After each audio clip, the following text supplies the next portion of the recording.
BN academy में आपका स्वागत है। चर्चा में आगे बढ़ने से पहले अगर आप हमारे काम को पसंद करते हैं तो चैनल को सब्सक्राइब और इस वीडियो को लाइक जरूर करें। इसे अपने दोस्तों के साथ भी शेयर करें। तो आज हम मुगल सल्तनत के एक ऐसे दौर की गहराई में उतर रहे हैं जब एक बादशाह के हाथ से साम्राज्य रेत की तरह फिसल गया था।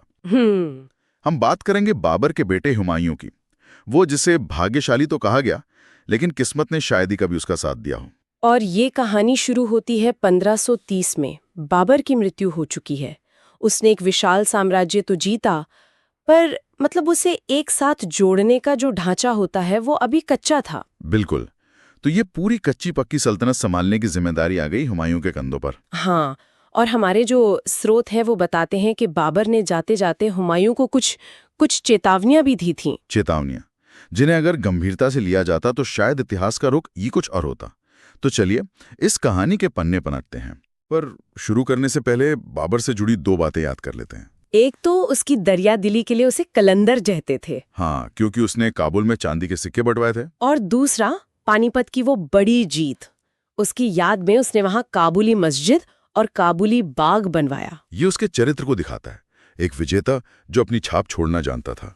लेकिन अब सवाल यह था कि क्या उसका बेटा इस विरासत को संभाल पाएगा। बिल्कुल। हुमायूं को समझने से पहले मुगल शासकों के क्रम को याद रखने की एक बड़ी मजेदार तरकीब है, भाजी सब्जी। हाँ, सुनने में अजीब है पर बहुत काम की चीज है। कैसे?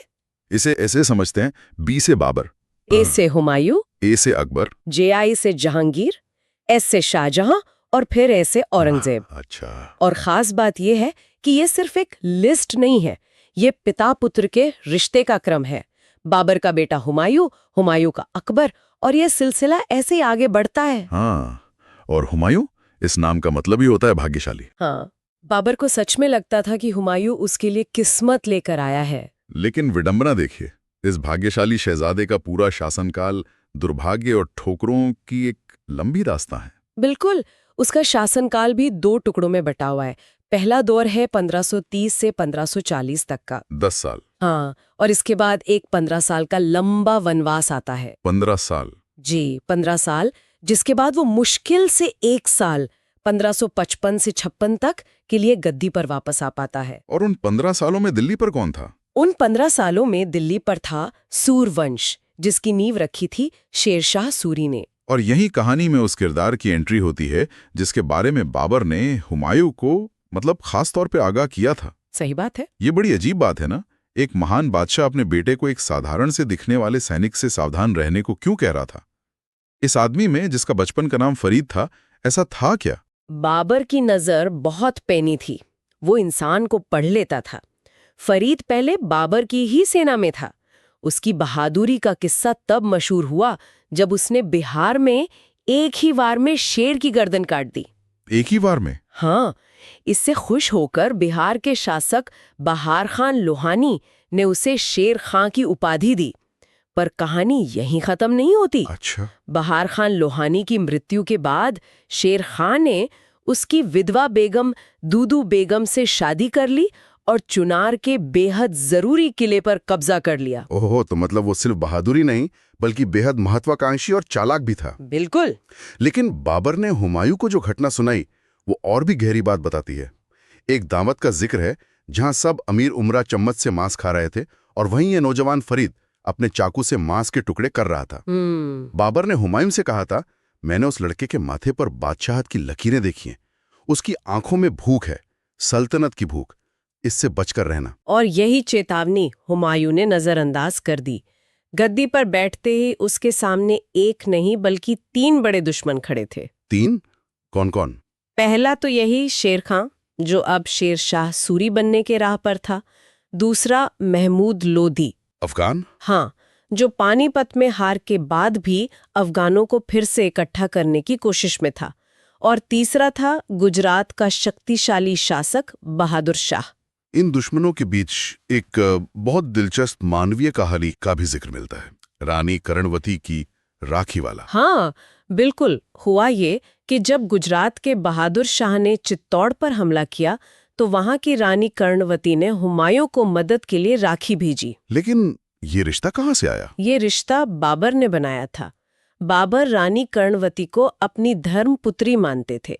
इस नाते हुमायूं उनका भाई हुआ। अच्छा, तो हुमायूं ने मदद की? वो निकला तो, पर कहते हैं कि उसे पहुंचने में थोड़ी देर हो गई। फिर भी ये घटना दिखाती है कि उस दौर में रिश्ते कितने जटिल थे। तो हुमायूं ने इन खतरों से निपटने के लिए शुरुआती कदम क्या उठाए? उसने कुछ अज्ञान किए। 1531 में कालिंजर के किले पर हमला किया। फिर 1532 में दोहरिया की लड़ाई में महमूद लोधी को निर्णायक रूप से हरा दिया। ये तो बड़ी जीत थी। हाँ, पर यहाँ एक मोड़ आया। हार कर महमूद लोधी सीधा शेरशाह सूरी की शरण में जा पहुंचा। मतलब हुमायूं के दो सबसे बड़े दुश्मन अब एक साथ थे। ये तो खतरे की घंटी थी। बिल्कुल। हुमायूं ने फौरन चुनार के किले को घेर लिया, जहां शेरशाह था। घेराबंदी कई महीने चली, लेकिन अंत में हुमायूं ने एक ऐसी गलती की जो उसे बहुत भारी पड़ी। क्या? उसने शेरशाह के साथ एक संधि कर ली। शेरशाह ने वफादारी की कस्में खाईं और हुमायूं ने उसकी बात मानकर घेरा उठा लिया। पर यह तो एक बहुत बड़ी सामरिक भूल थी, है ना? उसने अपने सबसे खतरनाक दुश्मन को सांस लेने और मजबूत होने का मौका दे दिया। यही इतिहासकार मानते हैं। इस संधि के बाद हुमायूं जैसे निश्चिंत हो गया। वो दिल्ली लौटकर आराम की जिंदगी में डूब गया। हाँ, मैंने भी पढ़ा है कि उसे अफीम का शौक था और वो ज्योतिष पर मतलब अंधविश्वास की हद तक भरोसा करता था। हाँ, कहते हैं कि वो सप्ताह के 7 दिन ग्रहों के हिसाब से अलग अलग रंग के कपड़े पहनता था। ये सिर्फ एक आदत नहीं लगती, ये दिखाता है कि शायद उसमें अपने पिता बाबर जैसी निर्णायक सोच की कमी थी। जहां बाबर अपनी तलवार और रणनीति पर भरोसा करता था, वहीं हुमायूं सितारों के भरोसे बैठा था। और इसका नतीजा बहुत भयानक निकला। कुछ साल बाद 1539 में शेरशाह ने अपनी ताकत बढ़ाकर संधि तोड़ दी। दोनों की सेनाएं बिहार में गंगा के पास चौसा नाम की जगह पर आमने सामने हुईं। अच्छा। यहाँ शेरशाह की सैन्य प्रतिभा देखने को मिलती है।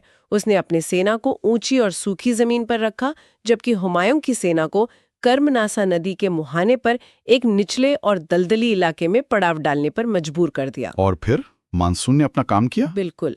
शेरशाह ने जानबूझकर लड़ाई को टाला और बारिश का इंतजार किया। एक रात नदी में अचानक बाढ़ आ गई। हुमायूं का पूरा कैंप, उसके सैनिक, घोड़े, तोपें, सब कुछ बह गया। सब कुछ पानी के तेज बहाव में बह गया। खुद हुमायूं अपने घोड़े समेत नदी में डूब रहा था। सोचिए उस एक पल के बारे में। हिंदुस्तान का शहंशाह और उसकी जान एक भिश्ती, एक साधारण पानी भरने वाले के हाथों में थी। उस भिश्ती का नाम था निजाम सिक्का। उसने अपनी मश्क, मतलब पानी भरने का जो चमड़े का थैला होता है, उसे फुलाकर हुमायूं को डूबने से बचाया। और हुमायूं ने उससे वादा किया था कि वो उसे एक दिन का बादशाह बनाएगा। हाँ, और उसने बाद में ये वादा निभाया भी। कहते हैं निजाम सिक्का ने एक दिन के लिए चमड़े की सिक्के भी चलाए थे। चौसा की हार तो एक तबाही थी, लेकिन हुमायूं ने हिम्मत नहीं हारी। उसने फिर से सेना इकट्ठी की होगी। हाँ की, लेकिन अब बहुत देर हो चुकी थी। अगले ही साल 1540 में कन्नौज में, जिसे बिलग्राम का युद्ध भी कहते हैं, दोनों के बीच आखिरी और निर्णायक लड़ाई हुई। और इस बार कोई बाढ़ या किस्मत का खेल नहीं था। ये शुद्ध सैन्य रणनीति की लड़ाई थी, जिसमें शेरशाह सूरी ने हुमायूं को बुरी तरह रौंद दिया। इस हार के बाद हुमायूं के पास अपनी जान बचाकर हिंदुस्तान से भागने के अलावा कोई रास्ता नहीं बचा था। और दिल्ली के तख्त पर अब शेरशाह सूरी का कब्जा हो गया। भाग्यशाली शहजादा अब एक भगोड़ा था। हाँ, जिसके पास ना सल्तनत थी ना घर। वो भटकते भटकते सिंध पहुंचा और अमरकोट के राजा वीर साल के यहाँ शरण ली। और यहीं उसकी कहानी में एक और अजीब मोड़ आता है ना? बिल्कुल। एक ऐसा बादशाह जो सब कुछ हार चुका था, जो दूसरों की दया पर जी रहा था, उसे अमरकोट में अपने भाई के गुरु की 13 साल की बेटी हमीदा बानो बेगम से पहली नजर में प्यार हो गया। ये सुनने में भी कितना अजीब लगता है। भविष्य अंधकार में था और वो शादी के सपने देख रहा था। लेकिन हुमायूं अपनी जिद का पक्का था। तमाम मुश्किलों के बावजूद उसने 1541 में उनसे निकाह कर लिया। और इसी निर्वासन के दौरान अगले ही साल 1542 में अकबर का जन्म हुआ। हाँ, राजा वीर साल के महल में ही अकबर का जन्म हुआ। ये इतिहास की सबसे बड़ी विडंबनाओं में से एक है।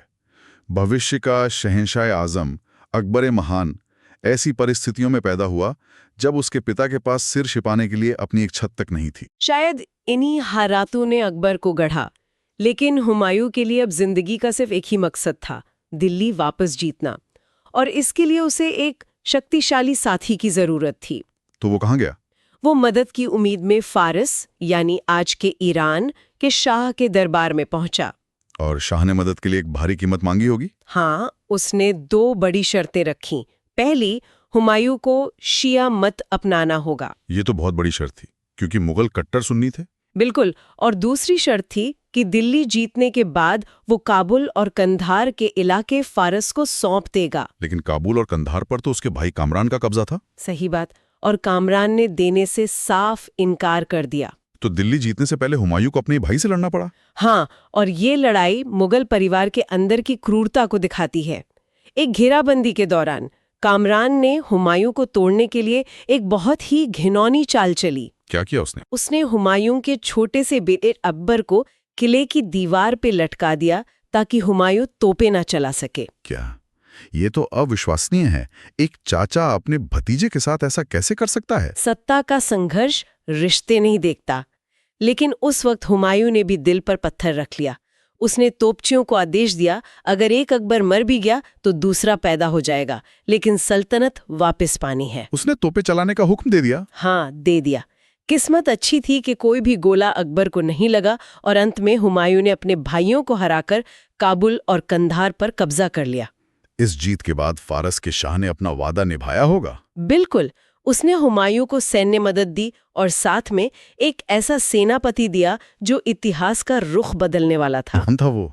बैरम खान, एक तुर्कमान जो हुमायूं का सबसे वफादार और सबसे काबिल सिपह सालार साबित हुआ।